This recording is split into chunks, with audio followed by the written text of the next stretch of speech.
नमस्कार। आप सभी सुन रहे हैं रेडियो एनजीएफ दिल से दिल तक। तो मैं योगिता एक बार आप सभी के साथ रेडियो एनजीएफ 90.4 दिल से दिल तक में आप सभी का स्वागत है। तो आज आपकी मुलाकात हम एक ऐसे शख्स से कराने जा रहे हैं, राष्ट्रीय गणित दिवस। तो हम सभी के बीच में सर आप मौजूद हैं, डॉक्टर प्रवीण कौशिक हमारे साथ मौजूद है, जो जेसी बोस यूनिवर्सिटी में असिस्टेंट प्रोफेसर के पद पर कार्यरत हैं। तो सर गणित दिवस को लेकर आज हमारी चर्चा रहेगी। जी बिल्कुल और योगिता जी, इस विषय पे हम गणित चर्चा तो करने जा रहे हैं। एक बिल्कुल सर। और सबसे पहले तो आपका हमारे स्टूडियो में बहुत बहुत स्वागत है कि आप एक ऐसे विषय पर हमारे श्रोताओं को बताओगे, एक अवगत कराओगे। कहीं ना कहीं एक फोबिया होता है, डर होता है। और मैं अपनी ही बात करूं तो मुझे भी जो गणित है विषय को लेकर हमेशा ही जो मेरा 10th 11th 12th रहा है, उसको एक डर सा रहता था। तो मैंने 11th और 12th में भी गणित को हटा दिया था अपने विषय से। तो इसको लेकर आज हमारी चर्चा रहेगी हमारे श्रोताओं के बीच में। आप कुछ हमारे जो श्रोताओं के क्वेश्चंस हैं, जो हमारी उलझन रहती है गणित को लेकर, उसको लेकर हम बातचीत करेंगे। तो सबसे पहले सर हम आपका परिचय आपकी ही जुबानी जानना चाहेंगे। योगिता जी, सबसे पहले तो मैं आपका धन्यवाद देना चाहूँगा जी सर। कि मुझे इस योग्य समझा गया कि आपके श्रोताओं को मैं कुछ इस विषय पे कह सकूं, बता सकूं, जी सर। अपनी भावनाएं शेयर कर सकूं। जी सर। मैं डॉक्टर प्रवीण गौड़, वर्तमान में असिस्टेंट प्रोफेसर के पद पर मैथमेटिक्स डिपार्टमेंट में J C Bose university of science and technology YMCA में कार्यरत हूँ। मैंने अपना जो टीचिंग कैरियर था वो शुरुआत मैंने की 2005 में जी। BRCM college of engineering and technology जी। बहल भिवानी मैंने शुरुआत की जी। और मेरा वहाँ लंबा एक कैरियर रहा। मैंने उस संस्था में लगभग 15 साल तक मैं अपनी सेवाएं दी मैंने। और 2015 में मेरी PhD होने के बाद मैं उन्हीं की एक संस्था JDC मेमोरियल कॉलेज में वाइस प्रिंसिपल के तौर पे भी कार्यरत रहा हूँ। जी। और उसके बाद मैं लगभग 3 साल मैंने RPS डिग्री कॉलेज, जो महेंद्रगढ़ का एक बड़ा प्रख्यात ग्रुप है, जी। उसमें भी मैंने अपनी सेवाएं RPS डिग्री कॉलेज में टीचिंग में दी है। जी सर, बहुत अच्छा आपने बताया।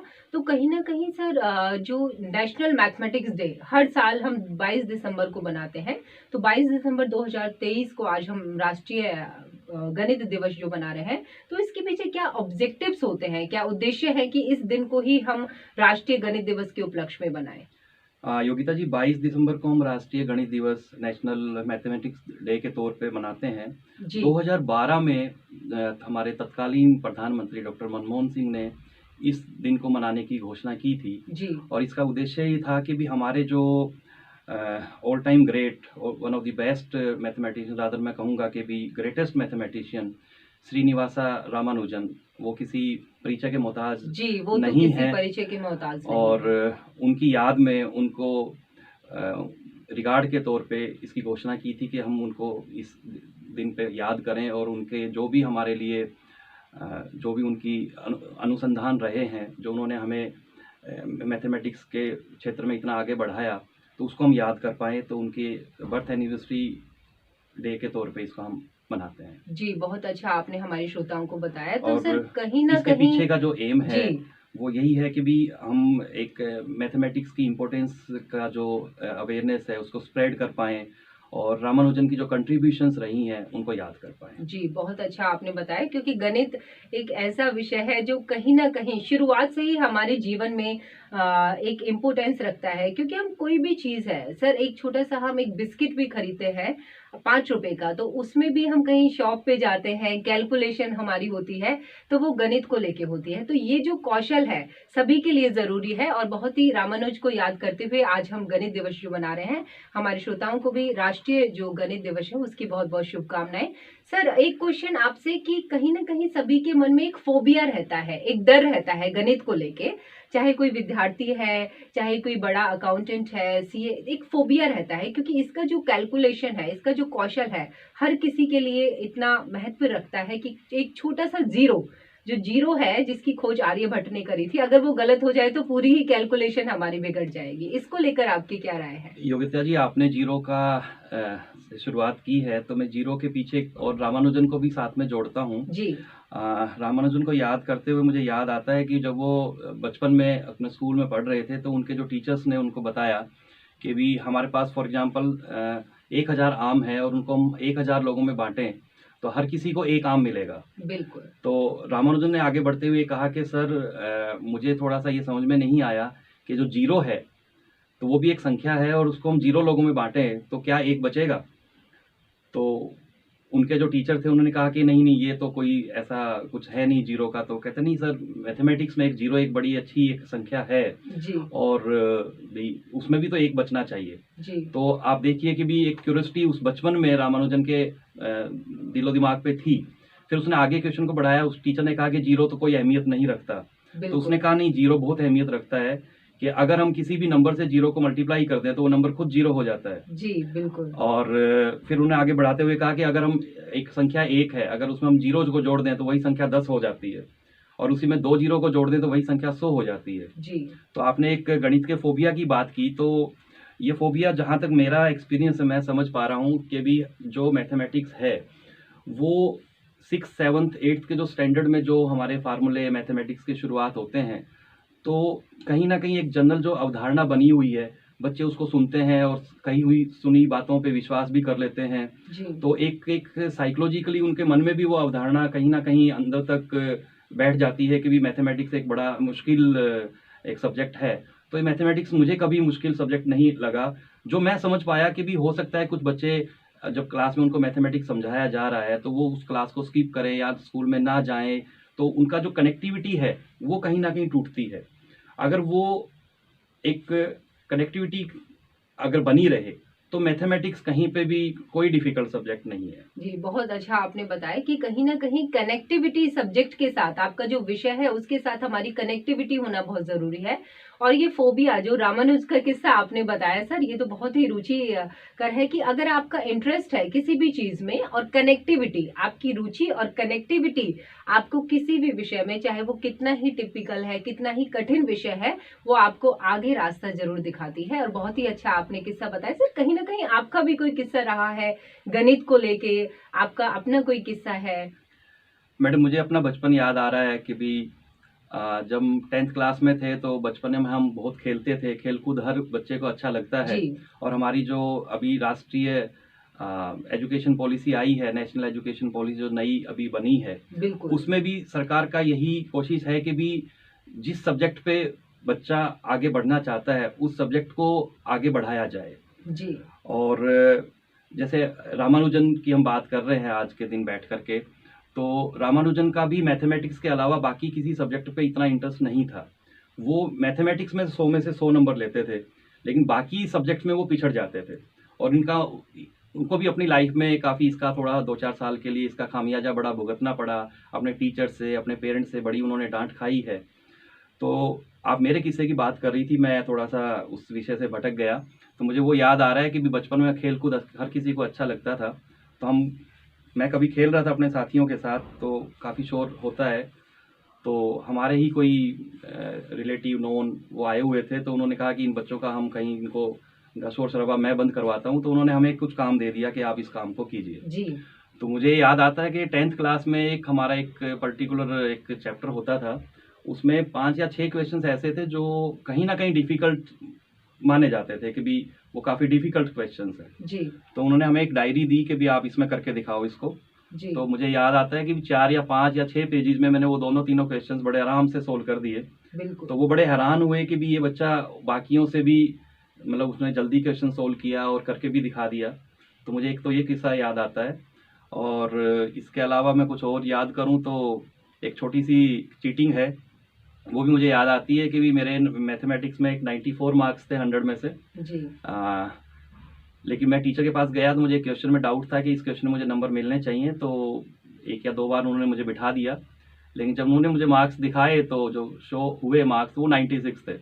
ओके। लेकिन मैंने ये टीचर को बताया नहीं और मैं अपने पास तक सीमित रख गया। तो मुझे एक छोटी सी ये चीटिंग याद आती है कि शायद मैंने अपने टीचर के साथ थोड़ा चीट भी किया कि मुझे 2 नंबर का फायदा नजर आया तो मैंने किसी को नहीं बताया कि मेरे एक्चुअल में तो मार्क्स 94 थे। ओके। लेकिन 96 हो सकता है टीचर ने भी सोच के भी मुझे वो 2 मार्क्स दे दिए हों, मैं इसमें श्योर नहीं हूँ। लेकिन मुझे चीटिंग नजर आती है कि मैंने नहीं वो सर, चीट थोड़ी किया। बहुत चीटिंग तो विद्यार्थी जीवन में, स्पेशली अगर आप गणित विषय को लेके बातचीत करें तो वो हर कोई, क्योंकि उसमें सर छोटी छोटी कैलकुलेशन है, हमारे फॉर्मूलाज होते हैं, उन पे बहुत जल्दी हमें मार्क्स मिल जाते हैं। तो बोलते हैं कि जो अगर आपको अपनी परसेंटेज भी हाई करनी हो तो आप जो गणित आपका विषय रहता है उसमें आप अपनी परसेंटेज भी हाई कर सकते हैं। बहुत अच्छा सर, आपने अपना किस्सा भी बता दिया।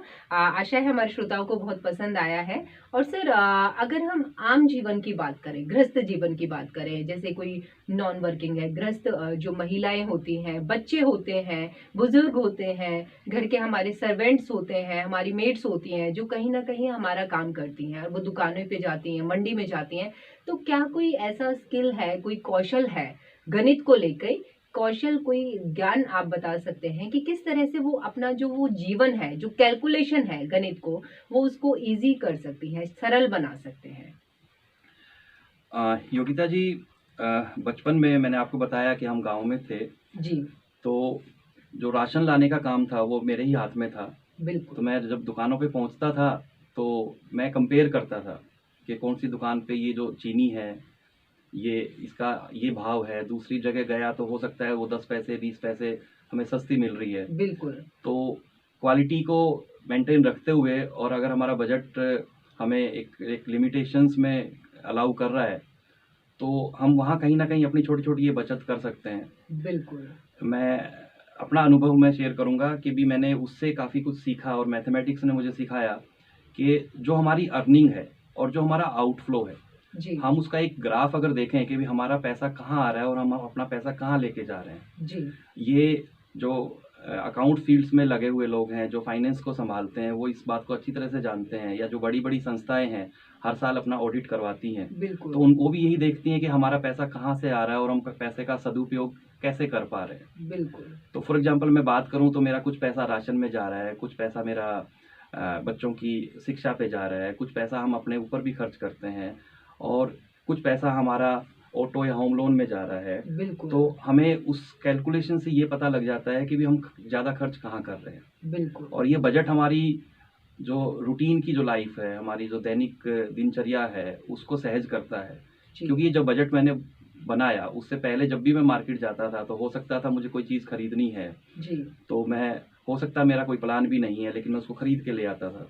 लेकिन ये बजट बनाने के बाद मुझे समझ में आया कि भी किसी तरह के काफ़ी खर्चे ऐसे होते हैं जो मिसलीनियस कैटेगरी में आते हैं, जिनका हमने कोई बजट ही नहीं बनाया होता। बिल्कुल सर, बिल्कुल। और थोड़ा सा आप 2-4 महीने की अगर आप बजट पे आप वर्कआउट करेंगे तो आपको समझ में आ जाता है कि मिसलीनियस में भी हमारे लगभग 20 से 25% हमारा कहीं ना कहीं मिसलीनियस में खर्च होता है, बिल्कुल जो हमारा बजट नहीं बना होता। तो ये बजट बनाने के बाद मुझे समझ में आया कि हमें उस लिमिटेशंस में काम करना है अगर हम अपने रूटीन लाइफ को कंफर्टेबल तरीके से जीना चाहते हैं। नहीं, बहुत अच्छा आपने बताया कि हमारे जो दैनिक जीवन में कहीं ना कहीं हमारा जो गणित विषय है, जिसको लेकर आज हमारी चर्चा हो रही है, गणित दिवस भी है सर आज, तो कहीं ना कहीं हमारा जो कैलकुलेशन है, जो कैलकुलेट करके अगर हम अपने जीवन को जीते हैं और उसमें अपना इन्वेस्ट करते हैं, चाहे हमारी दैनिक आवश्यकताएं हैं सर, चाहे वो राशन से संबंधित है या फिर हमारे किसी ऑटो लोन है, होम लोन है, कोई भी आवश्यकता है, तो उसमें कैलकुलेशन बहुत ज़्यादा इम्पोर्टेंस रखता है, बहुत ज़्यादा उसका महत्व होता है।